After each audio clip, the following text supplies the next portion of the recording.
Well, as for farmers upstate, Irene could not have happened at a worse time. The storm wiped out this season's pumpkin and apple harvest, not to mention the end of summer crops. For New Yorkers, it means no produce at farmers markets. A lot of fruits and vegetables sold here are grown in what's called the Black Dirt region. That includes Orange County. Eyewitness News reporter Marcus Solis is in Pine Island with that part of our coverage. Marcus.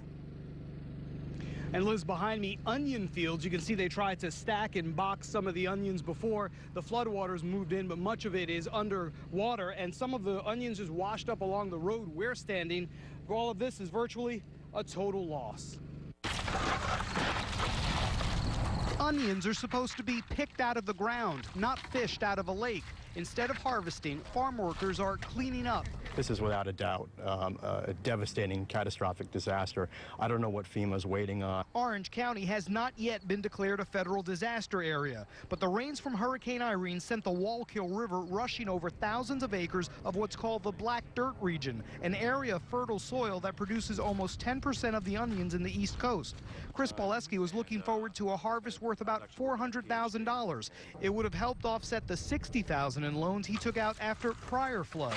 That's just poof, that's gone. So it's particularly personally, it's devastating. He's not alone. Farmers throughout the region are hoping for some sort of federal aid. Because the flood took place at harvest time, growers have spent 90% of their budgets on crops that cannot be sold.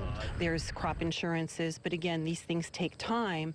The immediate need is now. This is when we need the assistance, and this is when we need the help. In recent years, farmers have broadened their production of vegetables, herbs, and greens. Because of its proximity to New York City, farmers have been able to capitalize on the rise in popularity of locally grown produce. It's been great, and it's just been getting better and better and better.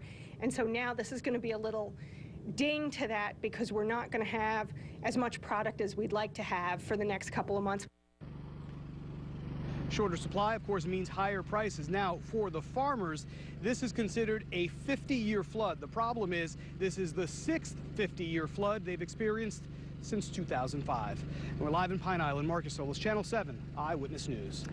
Marcus, thank you. And as we continue with Eyewitness News at 6 on this Thursday night, we will have the other news of the day, including